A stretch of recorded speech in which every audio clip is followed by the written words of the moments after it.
Well, thank you to Axel for contacting me and making this happen, and to everyone that was involved in bringing me here. It's nice to be here with you all tonight. So I'll jump right in. Some of you might have seen some of my projects before. Some of you maybe not, but I'll kind of give you a little bit of an introduction to them. And before I do, I want to give you a little bit of a disclaimer. I do sort of extreme environmental activism campaigns and adventures, and the idea is to catch people's attention, catch mainstream media's attention, and get us to self-reflect on our lives and how they impact on the world, how they have an impact on the world. So the things I do are kind of extreme. So the disclaimer is, don't get overwhelmed by any of these things and feel like you have to do these extreme things. It's really about just self-reflecting on our own lives and thinking what we can do as individuals and as a community to make the world, our communities, and our own lives more sustainable, more vibrant, more happy and healthy. Is this still loud enough? You can definitely hear me back there? Cool. So one of my projects is called the Food Waste Fiasco. I've dived into about 2,500 dumpsters across the United States to show how much perfectly good food is being wasted. So this is 2 days worth of dumpster diving in Madison, Wisconsin, from grocery store dumpsters. We waste about 1/3 of all the food we produce globally, and it's sometimes hard to understand big numbers like that. So I try to come up with visual ways to understand these sorts of ideas and to get the conversation going. Another one of my projects was called Share My Way Home. If you turn on the mainstream media, often you'll see through the lens of this idea that the world is this very dangerous, violent place. I've been working with media for about 5 years right now, and I can't tell you the number of journalists who have said, if it bleeds, it leads. So crime, violence, murders, this is what they prioritize on the media. And so because of that, a lot of people are afraid of their neighbors, afraid of their community. I truly believe that the world is really full of good people. Sure, there's some bad things out there, but generally people are good. So to put that to the test, I landed in Panama with just the clothes on my back and my passport. So I had my sandals, my shorts, my jacket, shirt, hat, and passport, and that was literally everything. And I was 7 countries, 7,000 kilometers from home. And by landing there with nothing, I was basically dependent on the kindness of others to get me all the way back to San Diego. That we could talk about for an hour in itself, but you can see here I am, so obviously I made it home. And when I got back to San Diego, there were just 3 words that I could mutter out, and that was just, people are good. Another one of my projects was called Trash Me. Some of you might have seen this. So in most Western countries, we create far more trash than we would ever realize. And the reason being is we've got very efficient systems where we put our trash or our recycling into the bins or the garbage cans, and then it's taken away by the garbage people, and then we never really have to think about it again. Where does it go and how much it adds up to? So to create a visual to show just how much trash one person creates, for 1 month I lived like the average person, ate, shopped, and consumed like the average person, and basically just floated along in the breeze of Western consumerism. And this is what it ended up looking like. So about 40 kilos of trash, which is actually about 1/3 less than the average American or Swedish, Swiss. I was just in Sweden. But about there too, except they actually do a better job than either of us. But anyway, so what you see is just a visual of how much garbage one of us generally creates in a month, living what's considered a normal life. So for the last 2 years, I've been traveling and doing a lot of talking and environmental activism.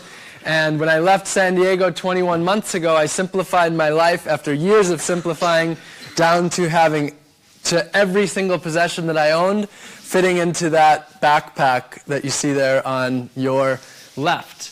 So I had 111 possessions. Right now I have somewhere around that, maybe 80, maybe 130. It fluctuates depending on if I go to a warmer or colder place or what I lose or break. But anyway, I have about 111 possessions.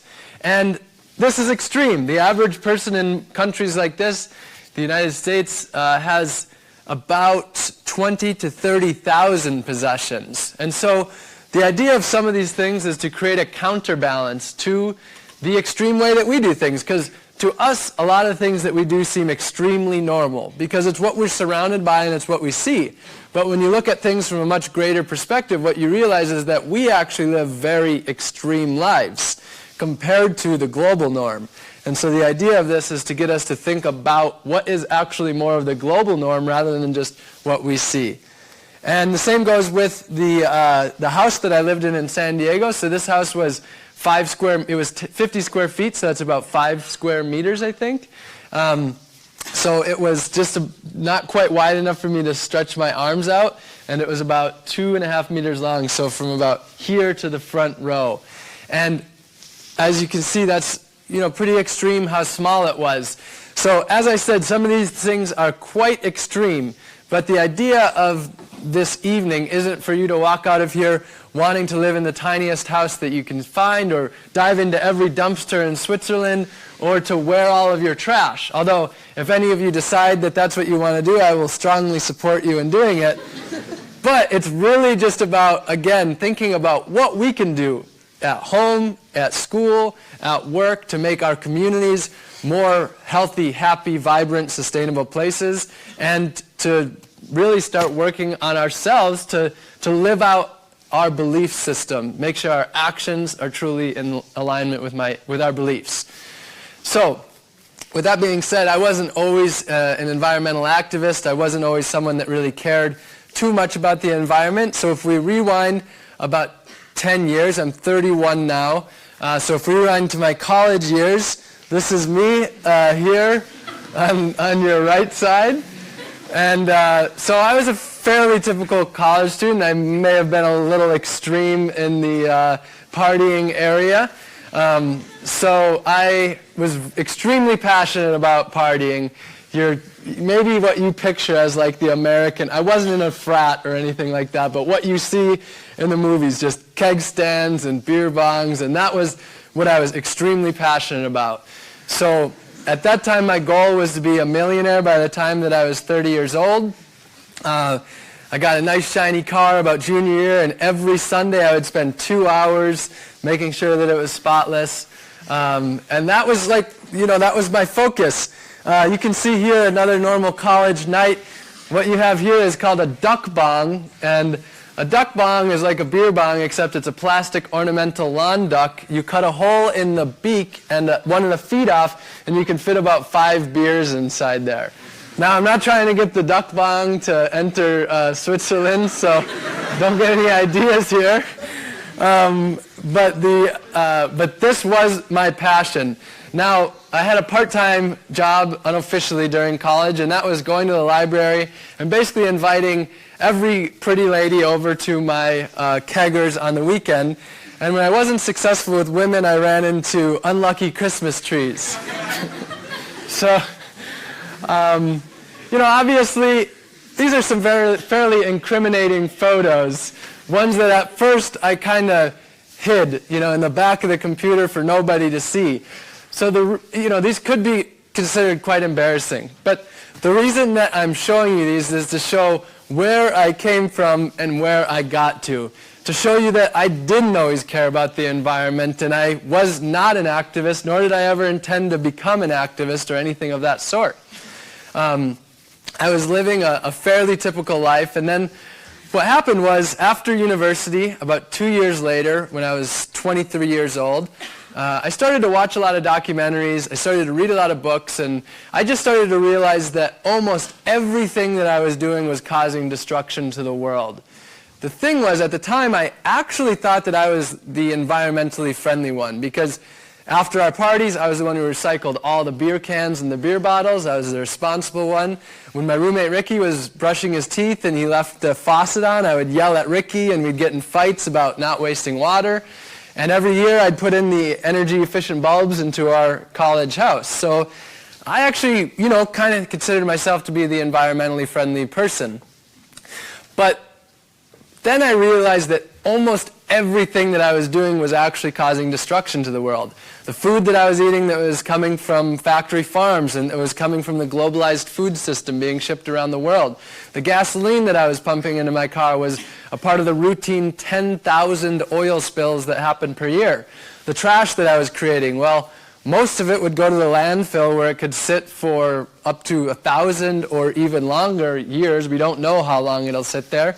And some of it wouldn't make it there and would make it into nature where I would see these horrible photos of turtles with straws up their nose and birds with stomachs full of trash, and basically just realized, almost everything that I was doing was causing destruction to the things that I loved. People, planet, the other millions of species that we share the earth with.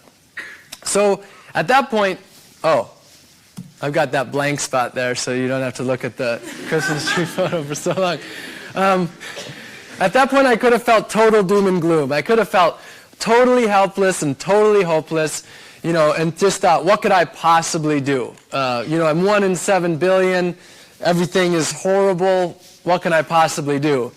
But instead, I actually felt very empowered because now I knew the problems, many of them, and now I knew many of the solutions because there were so many documentaries and so many books that were solution-based, talking about what we can do as a human race to change the problems. And so what I decided is that I was going to start changing my life.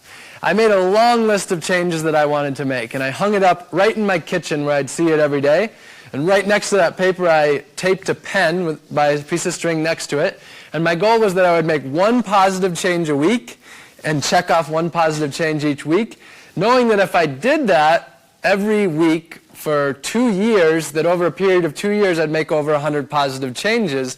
And I knew by doing that I could take it one step at a time. So I wouldn't feel so overwhelmed. I was able to set little goals. So that's what I did. So I started with really small things. At the time, I was going to Walmart and buying all my food from there, all my cheap plastic stuff from China from there, and everything would go into double plastic bags. So the simple early step was carrying reusable bags. One of the big early steps was starting to shop the local farmers market rather than going to the big box market, starting to support local businesses rather than putting my money into these global corporations.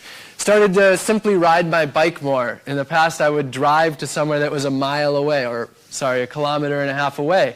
And so just started to ride my bike. So little by little, I was making these positive changes, started to eat a more plant-based diet instead of meat and animal products at every single meal. Just started to phase that out and eat more of a plant-based diet. And what happened was, as I did this, I found myself really becoming a lot happier and a lot healthier. The less time I spent in the car, the less time I was just angry at traffic, the more time I was on my bike, the more exercise I was getting. I should mention I stopped doing duck bongs, so I lost a lot of the beer belly from that, and the hangovers, which often result in depression. And so basically, by making these positive changes of eating healthier and just incorporating basic movement into my lifestyle, I became a lot happier and a lot healthier. And then that made the other changes a lot easier. It basically gave me momentum. And then there were those big changes that I had. I wanted to, for example, get rid of my car and just have a bike. At first, that seemed impossible. It was on my list, but it was one that I didn't know if I could ever achieve. And that was because, well, in San Diego and in many cities in the United States, the whole system is designed around having a car. There's not the greatest public transportation. So there's that element of how do you function, and then there's also the social norms.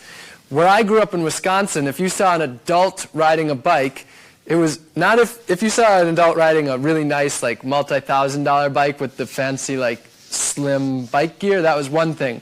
But if you saw an adult using normal clothes riding a bike, you assumed that they got a DUI, which is driving under the influence, and their license was taken away and they couldn't drive. That was the mindset. Adults don't ride bikes, they drive cars. So there was the whole social construct of how do you get past that. So at first the idea of getting rid of my car seemed like an impossible feat. But by taking it one step at a time, I lived in Ocean Beach. Pacific Beach was about 10 kilometers away. So biking just to there was a step, and then trying to bike 20 kilometers in a day, and then 30, and then leaving my car parked for 2 weeks, and just taking it one little step at a time. Basically what I did is I built those little bricks, and those bricks became the foundation of a new way of life, and then that's what allowed me to achieve those huge steps. Those huge steps, instead of being a huge step, just became one smaller step. So after about 2 years, I had made over 100 positive changes in my life, and now I started to kind of feel like I was leading by example. I had gone from, say, like a level 8 or 9 hypocrite down to like maybe 5 or 4. Like I had minimized my hypocrisy. I still had some level of it, but it was drastically less. So at that point, I decided that I wanted to really try to start to inspire other people to make positive changes. I was being the example, but now I wanted to really live it out loud and inspire other people. So at that time I had no social media following, not one person. I had no website. I had no media covering what I was doing. So I came up with the idea of biking across the United States on a bamboo bike and trying to cross the country having no negative environmental impact. That way I'd be doing something interesting, also sort of extreme that would grab people's attention. That was kind of my first, my early strategy of here's how I can, wake people up and try to inspire them. I can see some of you might be wondering why there's no bike seat. I was doing a campaign when this picture was taken. It was called Stand Up for Sustainability. So I stood up across the state of Iowa, which was like 700 kilometers. So the bike seat was in the trailer. So anyway, the idea of this bike trip was to cross the country having no negative environmental impact. So that meant I had to look at every action that I was taking and basically make guidelines on how I could cross the country without having an environmental impact or the minimal amount. So for food, basically I had to set rules for all of the basic aspects of sustainable living. So food, water, energy, waste, and transportation. These are kind of the 5 pillars of personal sustainable living, the things that we deal with every single day whether we realize it or not. So for food, the rule was I could only eat local, organic, unpackaged food. So here's an example of a little roadside food stand in California.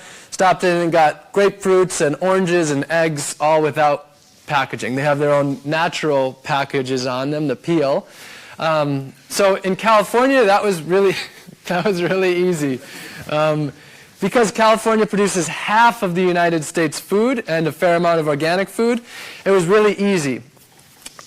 About a week after the trip started, I was past California, got to Nevada, and I started to learn about something called food deserts. So food deserts are areas where there is no access to healthy food. There are no grocery stores, there's just convenience stores and fast food. So you couldn't even find a banana shipped all the way from Chile wrapped in saran wrap or cellophane. No fruits or vegetables at all. So I had made one exception, knowing that that would probably be the case, and that was that I could go dumpster diving.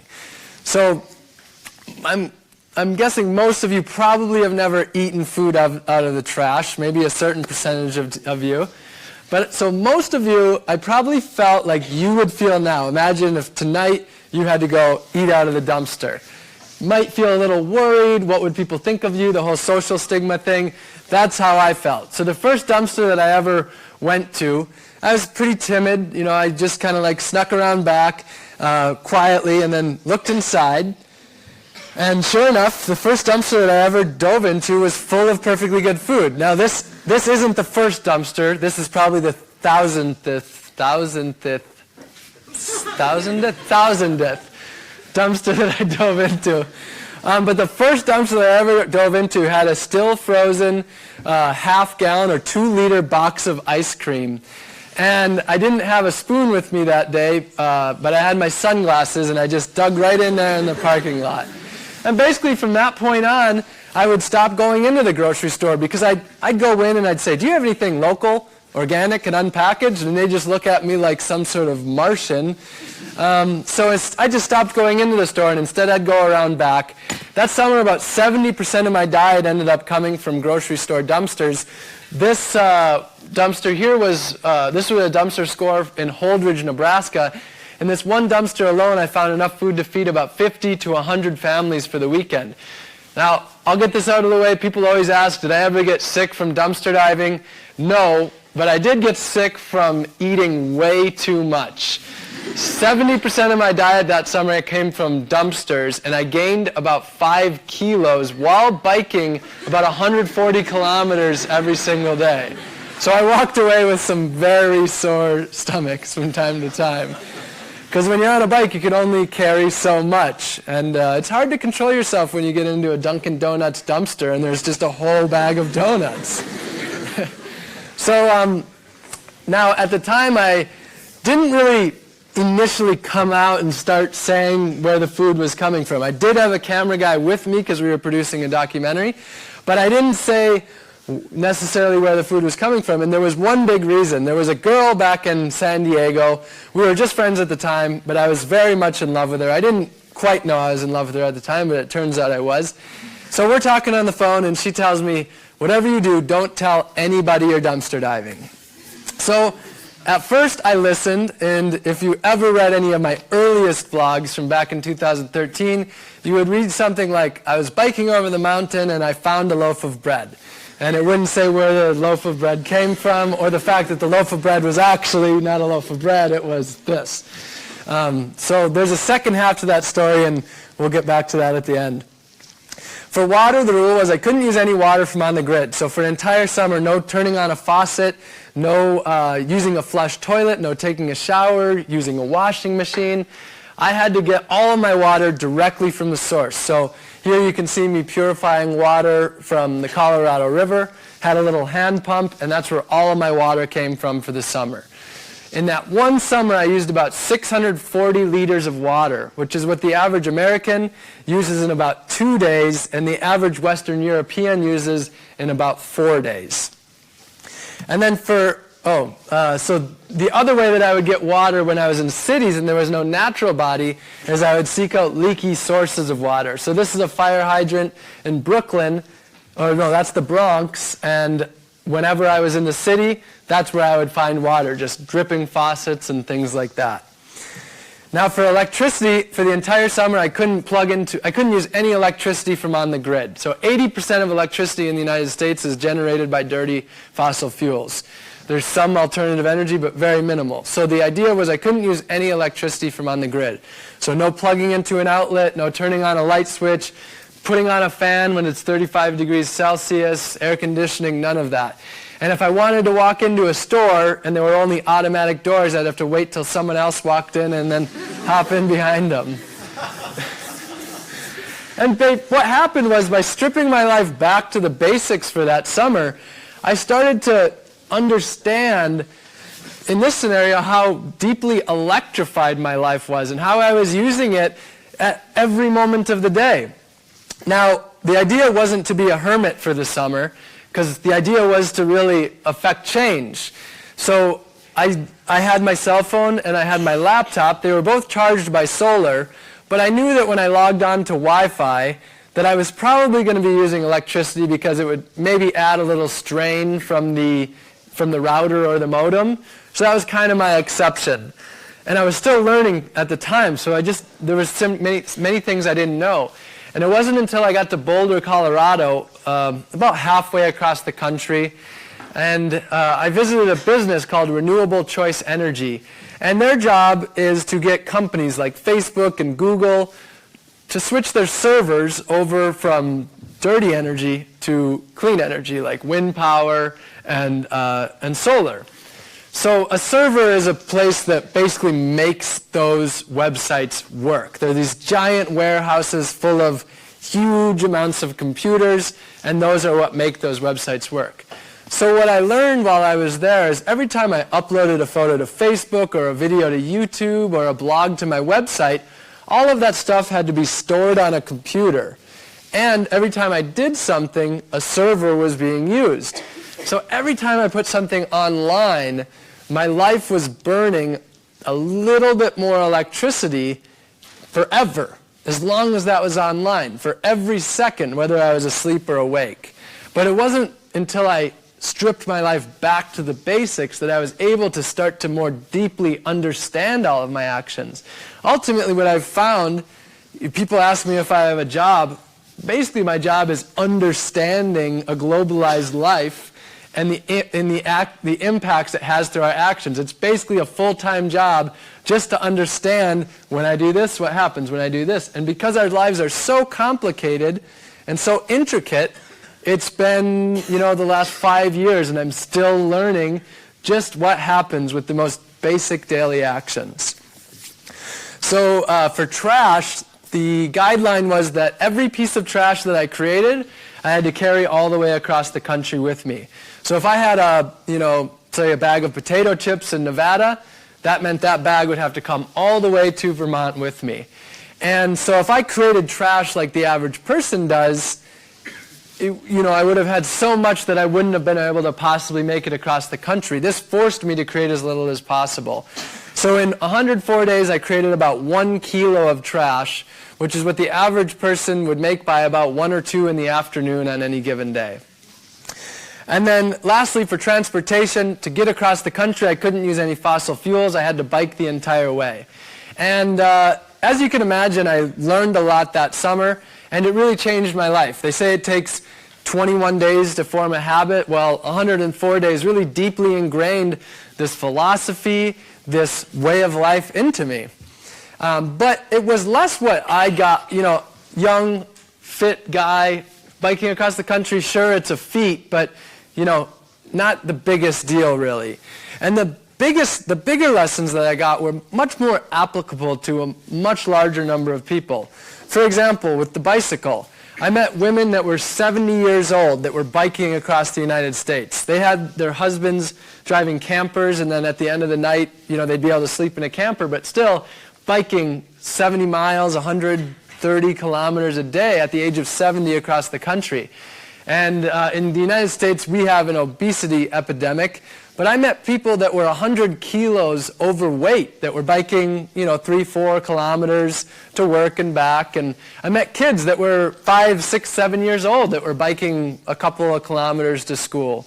So what I really learned was the power of the bicycle and how far it can take you, both literally and figuratively in life. So when I got back to San Diego after this, I still had my 3-bedroom apartment. I had a couple of roommates, and I continued making positive changes, still realizing things. One of the things was, my money was in JP Morgan Chase Bank, one of the largest banks.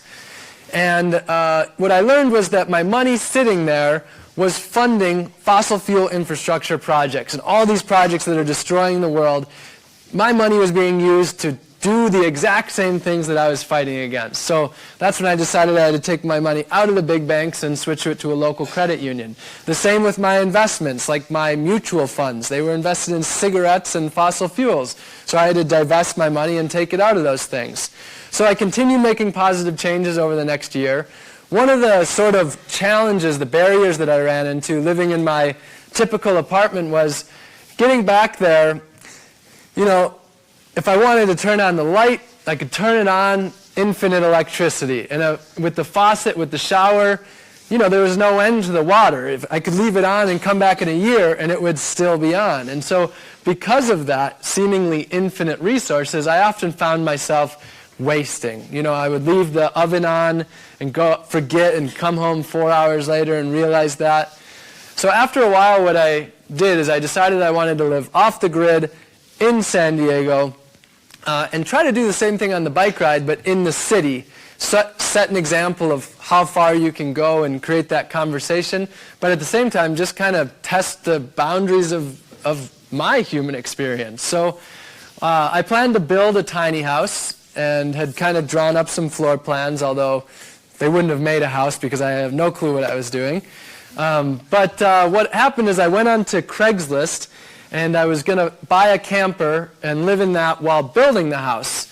And instead what happened, it was New Year's Day 2015, scrolling through there, I saw a listing for a tiny house. It said tiny house and it said $950. And at first I thought that must be a typo because $950 is, you know, less than a month's rent for a lot of people. So I put $1,000 in my pocket, hopped on my bike. The guy's house was about 15 kilometers away. And I quickly realized why it was $950. You can't really call it a house. It was more of a glorified wooden box on wheels, or would have much served as sort of like a kid's playhouse. Even a nice dog house would have really been a more accurate representation of what this thing was. So, you know, a little hesitant at first, but quickly decided, you know, I like to do extreme things. This is the smallest house that I've ever seen, so I'll go for it. So I gave him the $950. He gave me the title because it was on wheels, so it was registered as a trailer. So he gave me the title, and then about a month later, I went and picked it up. And by this time, I had simplified my life down to having one bill. That was my cell phone, and I got rid of my cell phone before moving into the house, so I had no bills, no debt. I got rid of my last credit card, and so I had really simplified my life. And the idea was to live off the grid here without a single bill or debt to my name. Now, San Diego is not your place that, you know, most people would expect to be able to do this. It's the 7th largest city in the United States, about 1.1 million people. And the big challenge of living off the grid there is it's a desert. So we don't have lakes and rivers, and we go months without rain. Anywhere that gets less than 25 centimeters of rain per year is considered a desert. San Diego gets 8 to 10 inches, so 20 to 25 centimeters. So that was kind of one of my biggest challenges. What I did is I harvested rainwater. So I grew some of my own food. You can see here. I was limited in being able to grow a whole lot of that, both by space and by the amount of water that I had. One thing I should mention is, how did I live here for free? What I did is I put out a blog saying I was looking for a home for my tiny home. In exchange for using someone's unused, wasted space, I would do a work exchange. So I built him that fence you see back there and did work around the yard, built raised bed gardens and all sorts of that and all sort of that. So that was how I managed to do a work exchange to not pay rent. So anyway, back to the water. So this was the rainwater barrels, and one of the most important things that I've really learned about sustainable living is that there's a whole spectrum of sustainable living. And that everything is really a matter of perspective. So if you think about it this way, the average American uses 400 liters of water per day. The average Western European uses about 200 liters of water per day. And the average African uses less than 20 liters of water per day. So the average African uses 20 to 50 times less water than the average American. So to the average American, it's just totally crazy to think of using as little water as the average person in Africa. That's 1 or 2 flushes of the toilet. And to the average person in Africa, it's just totally crazy to think of wasting water like the average American. And so what I really learned is that so much in life is a matter of perspective. And once you change your perspective, that's what allows you to really change the world around you overnight. That's what allowed me to live on less than 20 liters of water per day, by realizing that literally over 1 billion other people do it. So if they can do it, then possibly I can do it. One of the ways that I made the water go further was by using gray water. So the water from washing my dishes and from washing my hands, things like that went through the sink, that would be collected in a bucket, and then that would be poured onto the plants used to grow food. These are tomato plants for example. Now for electricity, all of my electricity came from these 2 small solar panels. And one of the other really big lessons that I've learned is that sustainable living is a huge spectrum. So there's this idea that a lot of people have that sustainable living is only accessible to the wealthy. So one end of the spectrum is, you say you've got your 30,000 or so electric, 30,000 or dollar or so electric vehicles, up to say the $90,000 Teslas, and then you've got the $20,000 or $30,000 solar system on the roof. So looking at sustainable living that way, it's really only accessible to the top couple of percentage of the wealthiest people in the world. But then you have the other end of the spectrum, which is people who are living sustainably simply because they're using the only amount of resources they have. That's what they have. So what I found was that the more simply I lived, the more easily I was able to live sustainably. So if I had a huge amount of electronics, I wouldn't have been able to power them off solar because I didn't have the money to be able to buy a solar system that large. But by simplifying my life and having so many fewer electronics, these solar panels cost about $1,000, and that was enough to be able to power the little bit of electrical items that I have. So if we go back to 10 years ago, the guy doing the duck bongs and all of that, if you would ask me what I thought I'd be doing in 10 years, I definitely would not have said this. I definitely would not have said I'd be pooping in a 5-gallon bucket and composting my poop. It would not have been on the top of my goal list or anything of that sort. Although I had done it, in travels, visiting different places, but never thought that that would be an aspiration of mine. But ultimately, it kind of ended up being sort of the holy grail of sustainable living. And here's why. One of the things that I realized is everything that was really easy or really convenient in life, I would constantly have to ask myself, why is this easy? Why is this convenient? And what always came back to me is that it was easy or convenient because someone else was paying the price. The burden was being placed somewhere else. Whether it was on people working in usually not so great conditions in another place for me to have the ease and the convenience, or the burden being placed on the environment or other species that we share the earth with. So to give you an easy example, let's say driving a fossil fuel powered vehicle. This will come back to poop. We'll come back to it. And also, just to let you know, we'll talk about poop for about 5 or 10 minutes here, and it is my favorite part of the whole talk, so prepare for it. So anyway, driving a fossil fuel powered vehicle. Imagine you're going 0 kilometers per hour, you've got your ankle on the little gas pedal, and then all you do is you go, wait, oh, lost my balance. You simply just move your ankle forward, and then all of a sudden you're going 100 kilometers an hour. So extremely easy, extremely convenient compared to walking, riding a bike, riding a horse, any of these things. So where is the burden being placed? So in that scenario, you have just a few examples. Every year there's 10,000 oil spills that happen. We hear about the big ones, but routinely 10,000 oil spills happen per year. So the burden is being placed on the species that live where the oil spills are happening, the other humans that live there, and the environment as a whole. You have the oil refineries. You probably don't have oil refineries here in Switzerland. You probably get refined oil already. But in places like Louisiana, near New Orleans, or Texas, where all the oil refineries are, people living next to those oil refineries, which is usually people of color because of environmental racism, they have 2 to 4 times higher rates of cancer from polluted air and polluted drinking water.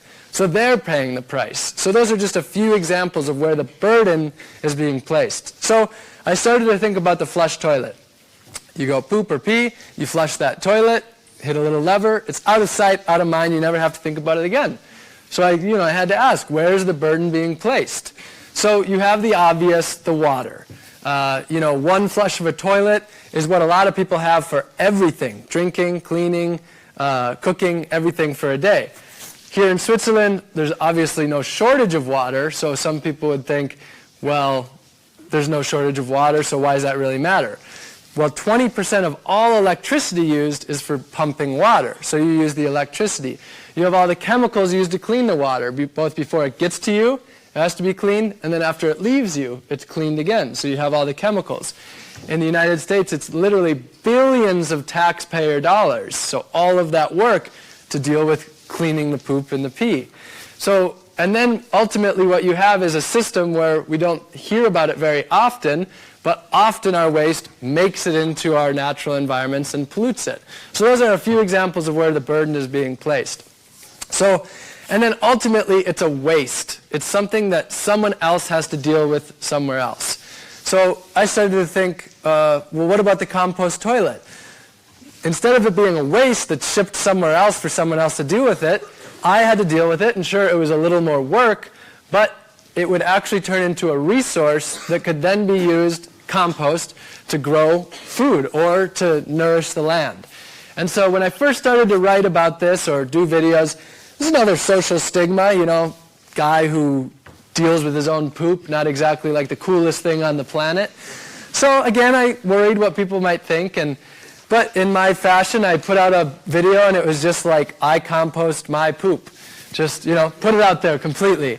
And I'd get some comments, you know, one of the basic comments was, this guy's going to die, and then who's going to take over his YouTube channel? Or, this guy's going to kill everyone in the city of San Diego. And to that I was able to explain, as a student of biology when I went to university, biology and chemistry, but also just common knowledge, how composting works. I guess it's not common knowledge these days, but how composting works is you have in whatever organic material it is, whether it's yard waste like leaves and branches, or food waste like banana peels, or human waste like poop, what happens is any organic material, you have macroorganisms and microorganisms. They move in. So you've got bugs, macroorganisms. You've got bacteria, microorganisms. And they come in and they break down organic matter. This is just how the earth has worked for millions and millions of years. What happens is when they break down that organic matter, one of the byproducts they create is heat. The heat gets trapped inside the compost pile, and all of the pathogens in our body that could come out through our body into the compost pile, they're all designed to live at about body temperature. So that's 98.6 Fahrenheit, which is 37 Celsius, I think. Is that right? So the compost pile heats up to 60, 70 degrees Celsius. So that kills all of the bad pathogens. So I was able to explain to people why, indeed, I wasn't going to die, and why I wasn't going to be able, or why no one in the city of San Diego was going to die. Now, the other common thing would just be comments like, ew, this guy's nasty, he eats food that his poop was used to grow. And that I just had to be like, well, yeah, that's great. Yep. And so it wasn't until about 2 years later, when I was doing Trash Me, the project where I wore all of my trash. I was in New York City, and I was reading a book called Wasteland by Elizabeth Roy. And one of the chapters was poop. Where does it go? I was in New York City at the time, and the book was set in New York City. So New York City, population 8 million, which is the same as Switzerland, right? Is that right? 8 million? So what happens to every Swiss poop? That's a lot of poops. I mean, it's a huge amount. 8 million poops every single day. In New York City, it's even, more concentrated. So what happens to every 8 million New York poops, New York City poops? That was the question, and that was one of the things that this book was about. So what happens is, of course, it goes to a wastewater treatment plant. But with that, you also have everything else that goes down the drain. So you have the Drano and the bleach and the detergents and the pharmaceuticals. So what you have is you have a very toxic poop slurry. We're almost done with poop. Almost done. So you have this very toxic poop slurry. Sounds pretty gross. It probably would be very gross. What happens is they biodigest it using bacteria, and it breaks it down to about 10% of the size. So 8 million poops would become about 800,000 poops worth of volume. Still an incredible amount. So what do? Well, they heat it up. Because it's not composted, they have to heat it with probably some sort of fuel. And then that kills all the bacteria and the pathogens. And then they put that product onto trains, and then those trains go down to Florida and Texas and places like that, where it's then laid onto the agricultural fields where it's used to grow America's food. And it wasn't until years later that I realized, wow, all these people that are commenting, well, they're eating millions of New Yorkers' poop food. But this fertilizer has up to 15 times higher levels of heavy metals than is permitted by the FDA. So I'm eating food that has no heavy metals and is just my poop and a handful of my friends, and they're eating like tens or hundreds of thousands of New Yorkers. Now I should clarify, nobody's eating poop, of course. It's soil. You would never be able to tell it. You could pick it up and there would be no poop particles in it. So anyway, that's the compost pile. It's a typical compost pile. This is what a normal pile with just food waste and yard waste would look like, but also human waste. And now, I call it human waste, but it wasn't waste. In permaculture, waste is just a resource out of place. So me using that word waste really doesn't make sense because it's not waste. It's a resource. So that's it for poop, but you're welcome to ask questions about it at the end in the question and answer session. So continuing on with waste, though, at the tiny house, this is the amount of trash that I would typically create in a month. So usually 1 or 2 kilos, more than on the bike trip because it wasn't as burdensome. I didn't have to carry it, which made it easier for me to make more trash. But still quite a bit less than the average person because I didn't have a trash can. I didn't have a trash service, so I really had to watch it. So at the beginning of this, I mentioned that there was a girl who I talked to on the phone when I first started dumpster diving, and she told me not to tell anyone that I was dumpster diving. That was 4.5 years ago.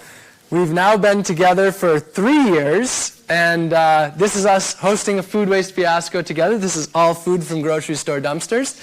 And she doesn't get in the dumpster with me, but she stands next to it, and I pass the food out to her, and she puts it in the car. And so this is proof that you can eat the trash and have the girl too. Really, the most important thing that I've learned through all of this, we're talking about sustainable living tonight, but it's really more about just life in general. And the most important thing that I learned through all of this is that what held me back always was social stigmas. And after a few years, I just decided, it was little at a time, but ultimately I just decided I'm done with social stigmas. I'm done worrying what people think about me. I'm done putting literally thousands of hours into my life to conforming to what I think other people want. And instead, I'm just going to be my most genuine self, and I'm going to put my thousands of hours into something that's better for the earth, for my community, and myself. And that didn't result in my life lacking in any way. And what I ultimately found is in a world that has so little authenticity, one of the most powerful things you can do is just be yourself. And ultimately what I found is that people are really attracted to that in a world where so few people are just authentically themselves. So we've hosted food waste fiascos. I've done about 15 across the United States. Cheryl has done 2 of them with me. This is Miami, Florida. This is 2 days worth of dumpster diving. And on my second bike ride across the country, I did food waste demonstrations in all the major cities that I passed through. So that first picture that I showed you at the beginning, the first one was Madison, Wisconsin. And one of the things that I'm always trying to do is, how can I take these messages to as many people as possible? I wanted to take everyone dumpster diving with me, knew that I couldn't do that for 320 million Americans even if they wanted to, so I had to figure out how can I take the dumpsters to the people. And so that's when I came up with the food waste fiasco. The first demonstration that I did, I called all the local media in Madison, and to my surprise, of the 4 news stations in Madison, all 4 came and 2 of the newspapers.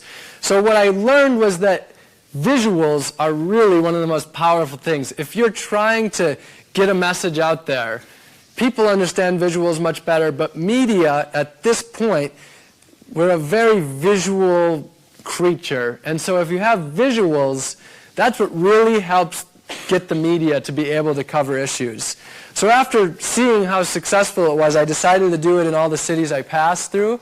This is Detroit, Michigan. I woke up in Detroit at 7 o'clock in the morning.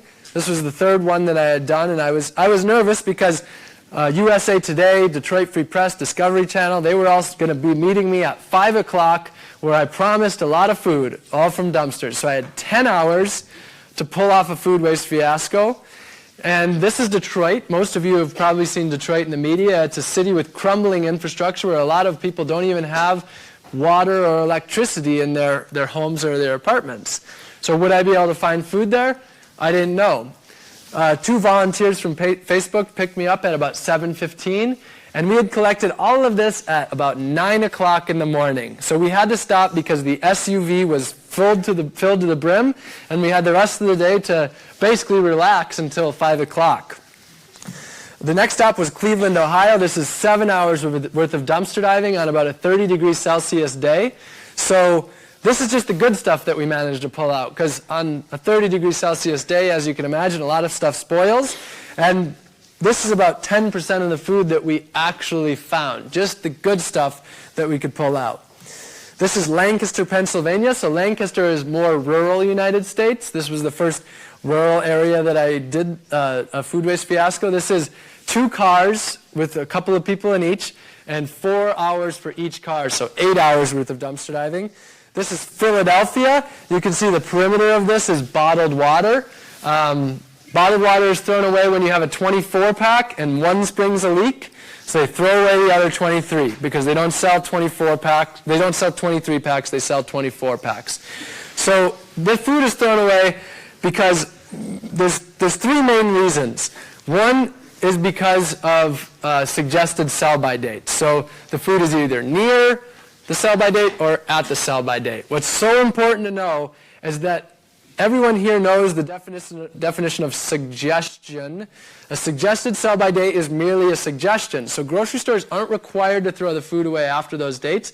Those are actually not set by a regulatory agency. Those are arbitrary dates made for peak freshness by the corporations themselves.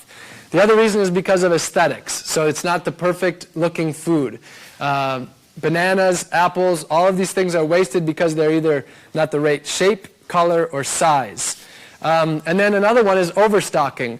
When you forecast that people are going to buy 10,000 watermelons this week, but they only buy 8,000, and you already have a shipment of 10,000 coming in, you have 2,000 watermelons extra. So that's another reason. So those are some of the main reasons why food is wasted, and you see this in dumpster after dumpster after dumpster across the United States. This is Burlington, Vermont, so one of the most environmentally progressive cities in the country. This is Bernie Sanders' land.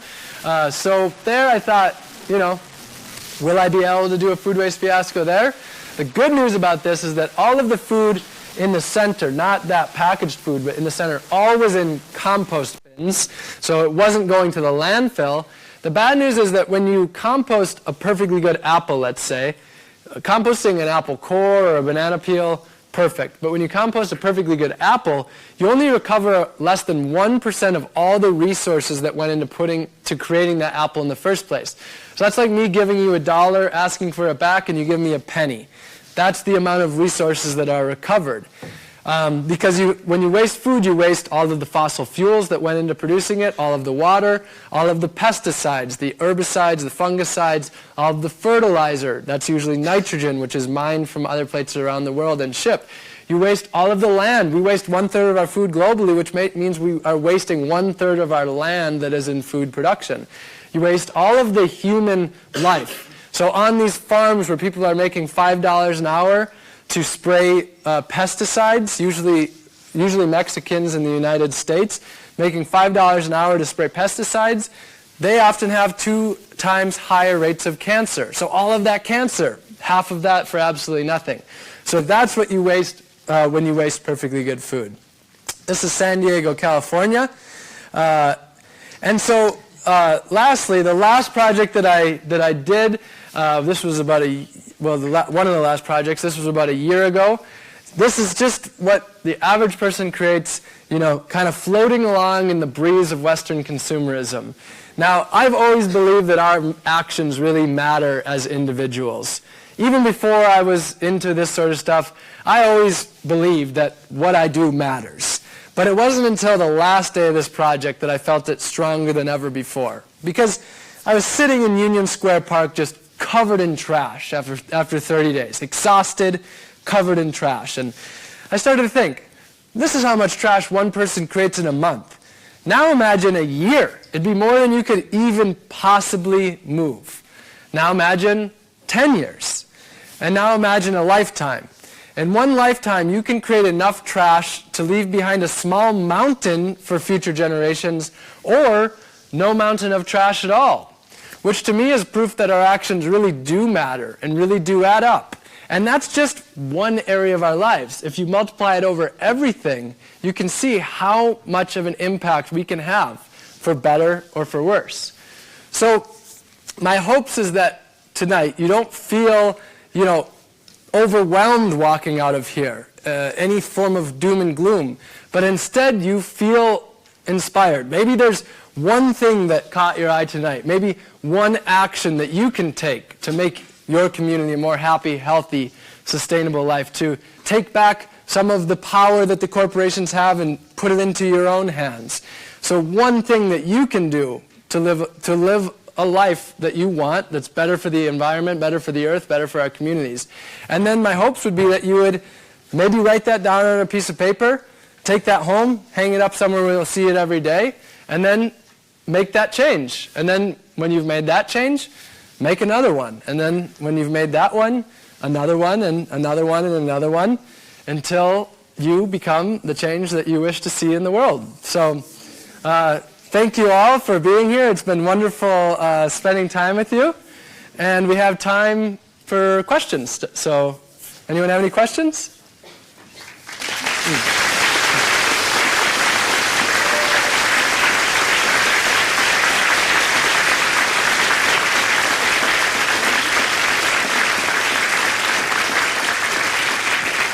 I like this guy. He's been smiling the whole night.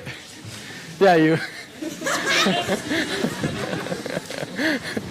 Okay, who has questions? Yep. How do you deal with the winter? So the question was, how do I deal with the winter? I try to get as far away from winter as possible. So I grew up in Wisconsin, so I'm very accustomed to the cold weather. As a kid, I was in Boy Scouts, and we would build igloos and sleep in them when it was -30 out. So, definitely accustomed to it. I've had enough of winter personally. So basically, the thing is, when you see something that interests you, it's probably not going to apply to your life perfectly. What you have to do is adapt it to your lifestyle. So the way that I had set up the tiny house wouldn't have worked. That didn't have insulation. You would have adapted it. If I lived in a cold climate like Wisconsin, for example, that might mean building a cabin that was insulated. And it would be different. So, and if you live in more normal life here, in an apartment or something like that, you wouldn't be able to, it's even, again, harder to do when it's cold because you have to use more energy with heating the house and things like that. So you wouldn't be able to do it exactly as I did in San Diego. So it's really about looking at it and thinking, what can I do in this climate?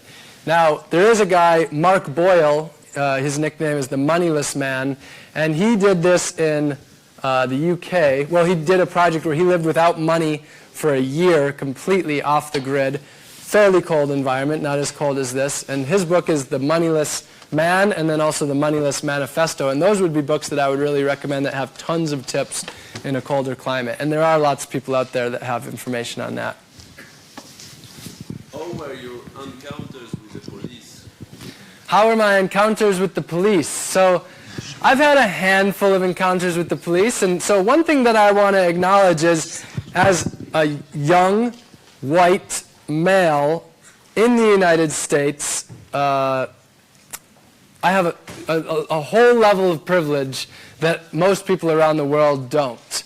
Dumpster diving as who I am, also being, affluent, verbally able to express myself, not being actually I am homeless, but not looking stereotypically homeless. The police are more likely to mess with a homeless person and ticket them for dumpster diving than someone, a white, guy like myself. Traveling across Latin America with no money. Something that, most people wouldn't be able to do. Imagine it's a Guatemalan woman with nothing trying to travel across up to the United States. She would have a whole level of problems that I didn't. So definitely want to acknowledge my privilege. It's a very important thing to acknowledge. So for me, my situations with the police have actually all been pretty darn good. When I was dumpster diving in Iowa, 2 police officers came at one of the dumpsters.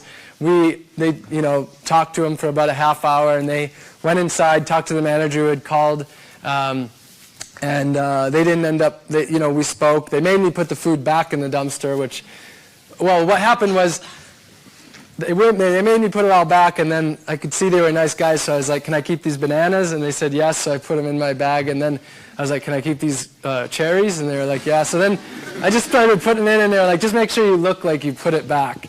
And then like a half hour later, I checked Facebook, and both the police officers had already added me to Facebook. So my experience with the police officers have been pretty good. Now, one of the reasons is because there's the privilege. Like, for example, I took a couple of guys from South Side Chicago out dumpster diving. These are black guys, and up in North Side of Chicago, and they were scared that if the police came, they would get shot. And that was a very real fear. So that was a big wake-up for me about 3 years, seeing like, wow, I don't have to fear this, but these guys from Southside Chicago actually have to fear dumpster diving for their life. So anyway, that's been my experience with police officers. Astrid is asking us online, what about the impact of you flying so much? Yeah, so flying. So I flew here from the United States. So of all the things that we can do, like our one action, so the biggest the biggest negative impact that we have in our daily actions, the things we do every day, is the food that we eat, specifically meat, animal products. That's our biggest environmental impact. So the reason why, to raise 1 pound of beef takes 10 pounds of grains. So you have so much more food to feed that beef to turn it into meat. Water, for example, imagine you didn't shower for 2 months. If you gave up showering for 2 months to conserve water, that's 1 hamburger worth of water. That's how much water it takes to make 1 hamburger. So that's the biggest positive change we can make to reduce our environmental impact, especially to remove ourselves from the industrial animal agriculture system. But as far as in any one day, one action, the biggest impact that we have is flying. So what I do for flying personally is I minimize it as well. I'm not going to say as much as I can, because I could fly 0. So for example, coming here to Europe, I was invited to speak at a food and agriculture summit. I didn't fly here for 1 talk. Instead, I organized a month-long tour and giving over 20 talks. Once I'm here in Europe, it's all by public transportation. So from Denmark to Paris, 17 hours by train. So I only flew across the ocean. And so the way I do it is, if I'm going to fly, I have to truly be able to say, I'm going to have a larger positive impact than the negative impact. So I wanted to speak at Envision Festival in Costa Rica. My heart really wanted to be there. I said yes, and then I had to really think about it. And I was like, no, you're doing this for personal joy, not the impact, so I had to cancel. So that's how I do flying. And then a couple other aspects. I triple carbon offset using the highest standard of carbon offsets, which is the gold standard, which you can look up. So the way I look at carbon offsets is, you can never just say, oh, because I carbon offset, it's okay. You can't rationalize something because of the carbon offset. But if you're going to do it anyway, then if you find a really, truly worthwhile program, then I think that it's worth it. Also, I volunteer 10 hours for every flight that I take with nonprofits. So I really do a lot to really try to make it worth it, among other things. On my website, I have a whole detailed blog about that at robgreenfield.tv/flying. Also, I'm transparent with every flight I take. I have a list of every flight that I've ever taken in my life, so that I'm transparent with it, which doesn't allow me to fly for nothing, because I've committed to putting every flight that I ever take on there. How do you cook? How do I cook? So it depends on the scenario. At the tiny house, I had a rocket stove, and how that works is that was basically just about 20 bricks. You build a little chimney, and then the air funnels through the bottom, and then adds oxygen so that the flame shoots up and becomes a more concentrated flame. And so I would just use wood that was wasted from the neighborhood, either from trees or from construction waste. And then after 4 months, I got a propane stove, basically out of laziness, and used that for the next 8 months. Now, as I'm traveling, I stay in people's homes, so I cook in people's homes. A lot of times people make me meals as well. when I get back to, after this 21 months of traveling, when I get back to the United States, that's the end of my 2 years of traveling. And my partner and I are building a tiny house together. We'll be in Orlando, Florida. And what I'm going to do is I'm going to have a solar oven and a rocket stove, and will not have any.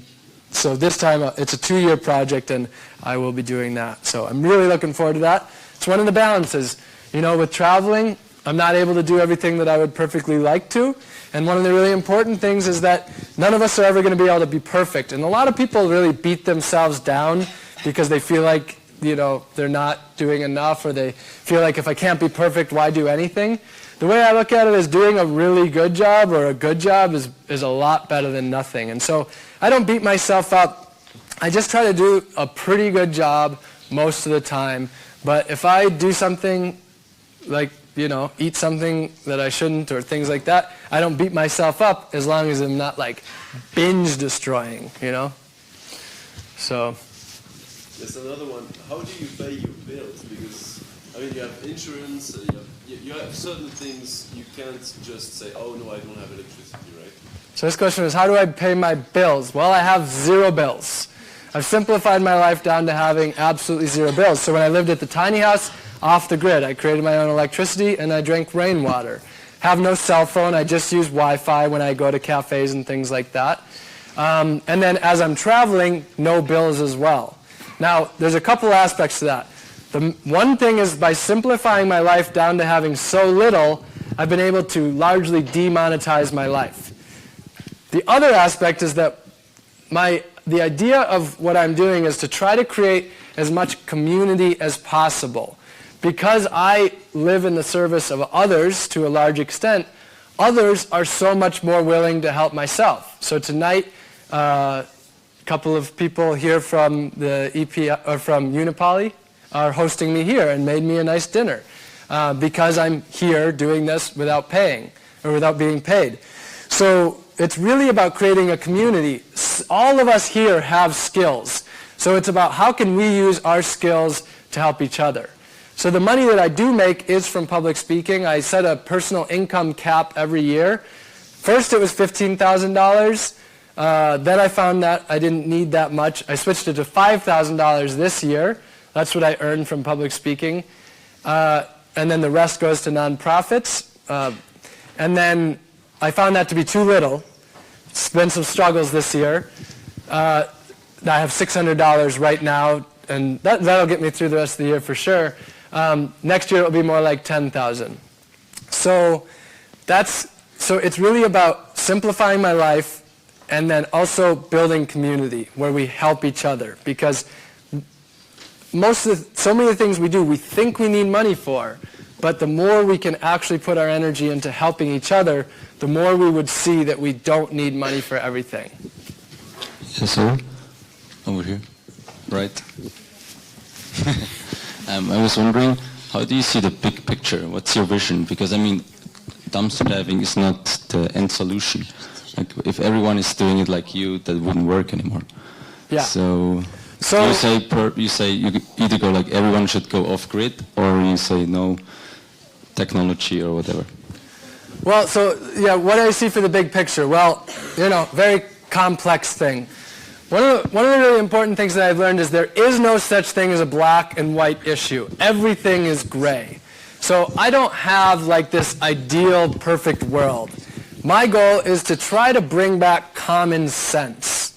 Not to try to make this world the exact ideal that I want, but if we would just start living a life that had pretty basic common sense with the things we do with corporations, with government, we would see a world with far more equality and with far less environmental destruction. So, you know, the bigger picture, the reality is I don't see us creating a truly sustainable and just world. At this point, I see us moving more in the direction of extreme income inequality and more environmental destruction. So I could feel total doom and gloom about that. But what I've realized is, you know, when I first started this, I had a bigger ego than I do today, and I thought maybe I can change the whole world. But I've realized that I'm not going to, and neither is probably anybody in this room. And even probably nobody in the world ever will. I mean, Gandhi, one of the greatest change makers of our time, he didn't change the whole world, and not even close. I mean, look where we are right now, and look where India is right now. But the way that I look at it is, I can't change the whole world, but I can certainly change the world of people around me. So you've got a river that's filled with trash. It's a sucky place to be for the animals, the creatures that live there, and the people that live next to it. You can clean that up, and you can make it a place that's actually enjoyable. It doesn't clean up all the rivers, but it cleans up that one and makes life a little better. So I value life a lot, and because of that, it, again, doesn't matter if I can change the whole world, but if I can just inspire positive change within communities, then to me that's really worth it. Are you out of the tax system? Yeah. So am I out of the tax system? Well, not 100% because we have sales tax and things like that. But so I don't pay tax in the United States legally because if you make under a certain amount per year, then you don't have to pay taxes. So as an individual with no dependents, it's about $10,000 or $11,000 per year. Making $5,000 this year, I didn't owe any taxes. Now that's a very conscious decision. It's not tax evasion. Instead, I actually tax myself at nearly a 100% rate.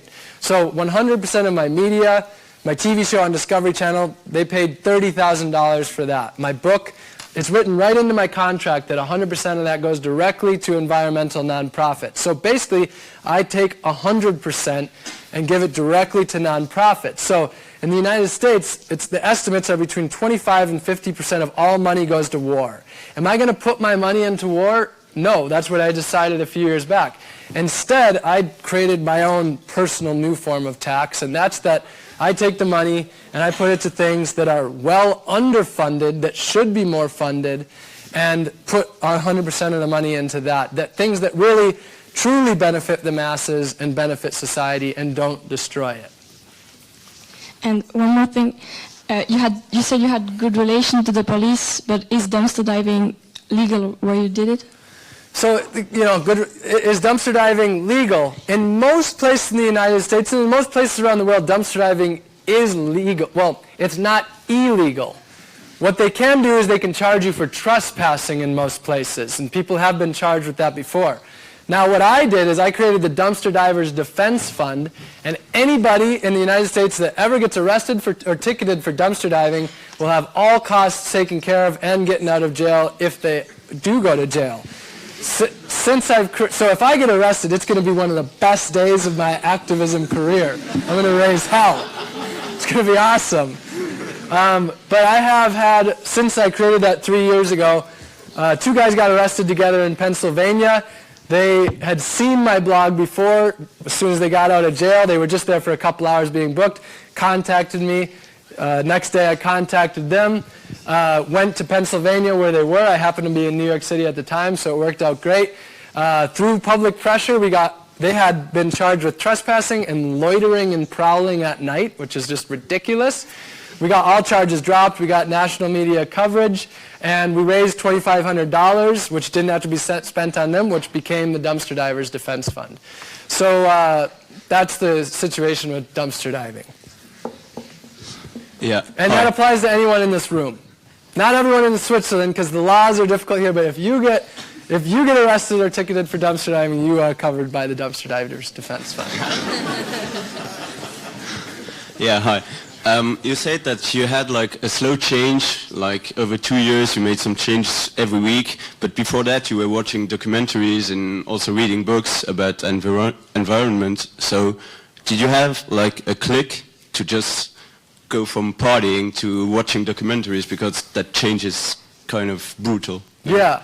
So I didn't have any overnight click. It was really a little bit at a time. And there was definitely like, some depressing days. And I certainly was getting fed up. So it was more like probably over months of educating myself.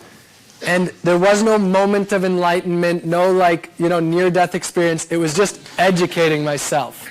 I educated myself, and there was no going back. I had to change myself. I couldn't live for the next who knows how many decades as a total hypocrite without my actions aligning with my beliefs. So I decided that I had to change myself. And again, it started with little changes, and I never knew that I was going to get to where I was today. Period. It only started with those one things. And there was a period of my life of about 3 years where I would just constantly be saying, holy crap, I didn't know I could do that. And constantly I would just do that and be like, whoa.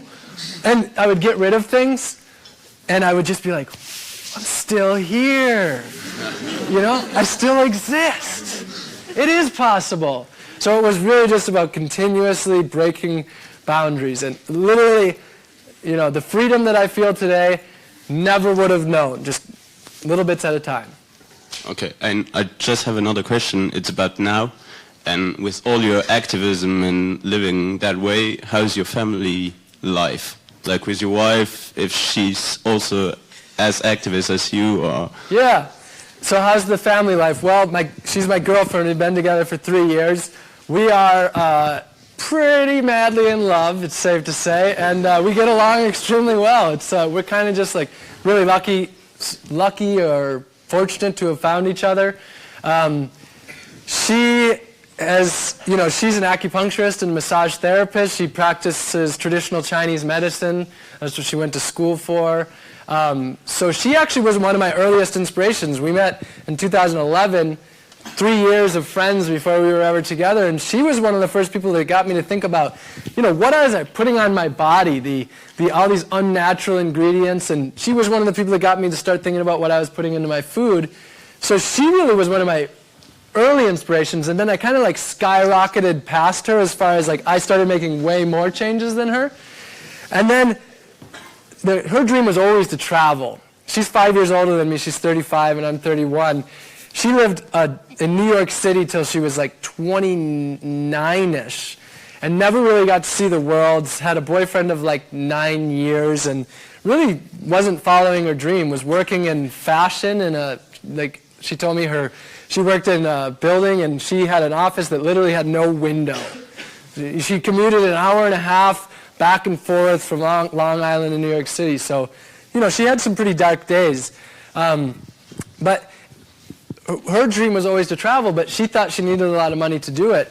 Once we got together, I helped her continuously chip away at all of these things, taught her all these ways to need less, and she eventually got rid of her car, got rid of her cell phone, and eventually got rid of her apartment, and we've been traveling. We're usually together for the last 2 years. Sometimes we're together, sometimes we're not. So she lives a very similar life to me. She doesn't do the extreme stuff. You'll never see her covered in trash or anything like that. But we actually live a very similar life that works well together. As far as my family, one of the things that I'm lucky about is that I have extremely supportive family. So my mom, I was just talking to her on Facebook Messenger like an hour ago, and you know, she just loves what I'm doing, and she's an environmentalist at heart. She actually is one of the people, you know, I wouldn't say she inspired me because I wanted to be everything but her as a kid, because we grew up in poverty. So I saw her using glass jars, and all my rich friends used plastic Tupperware containers. So for the longest time I was like, glass jars are for poor people. I'm not doing that because I don't want to be seen as poor.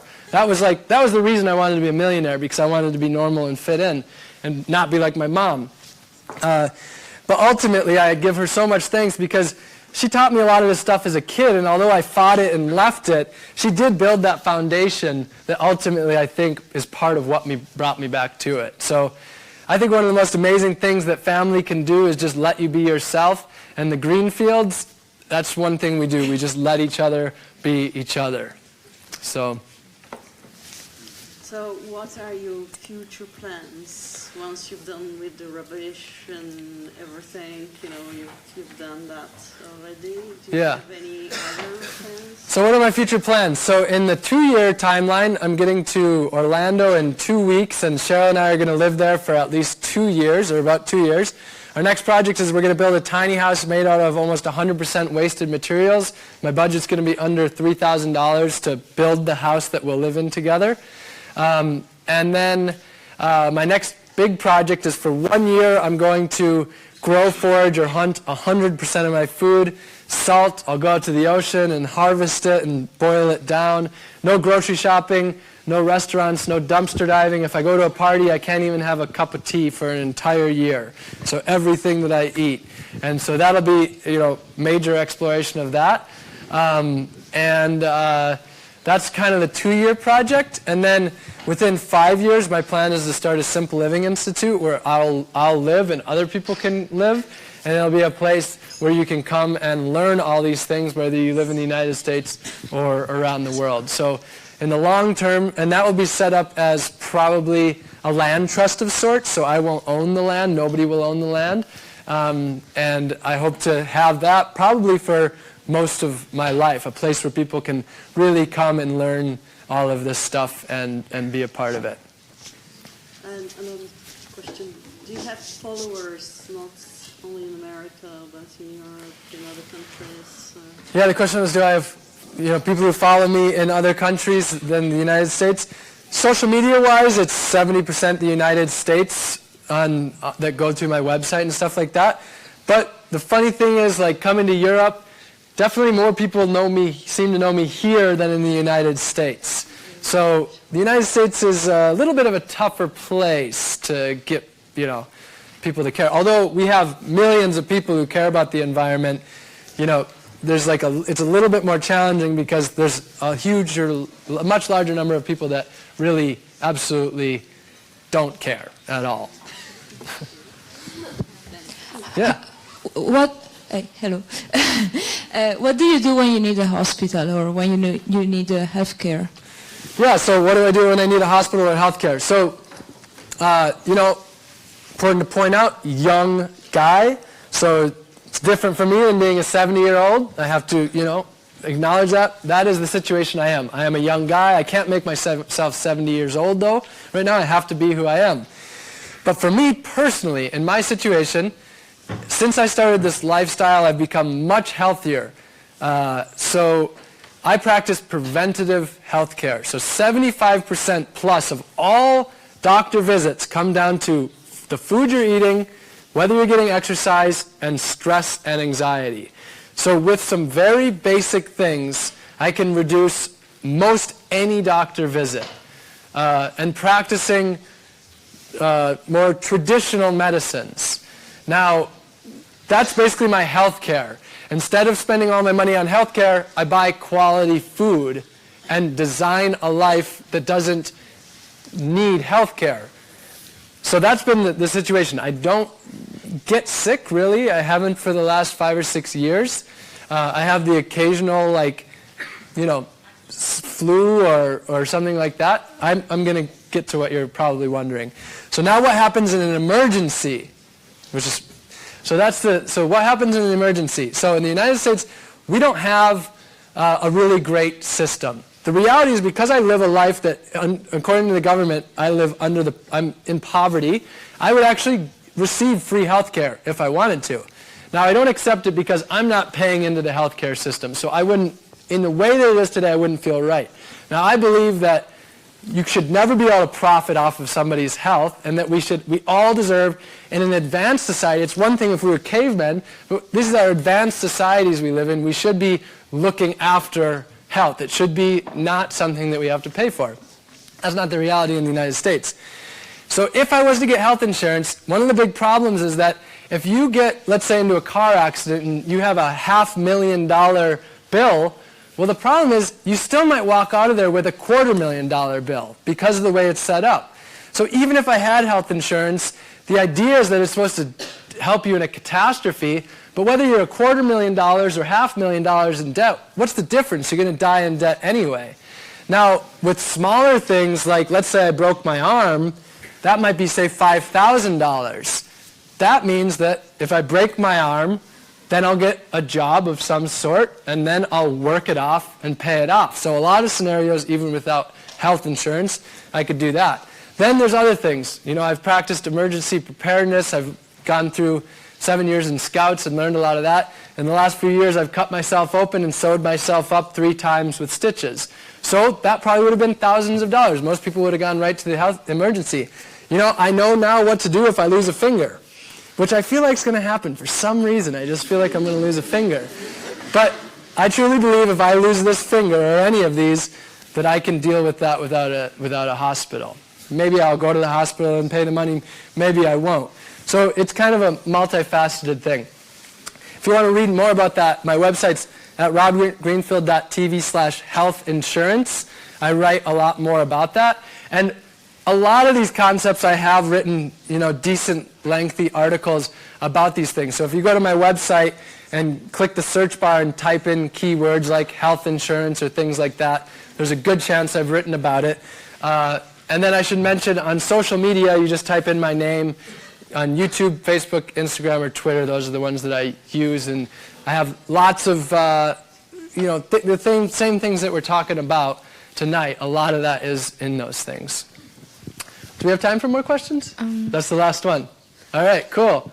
Well, that's a good place to end. So, well, thank you all for being here, and I love you all. Can you...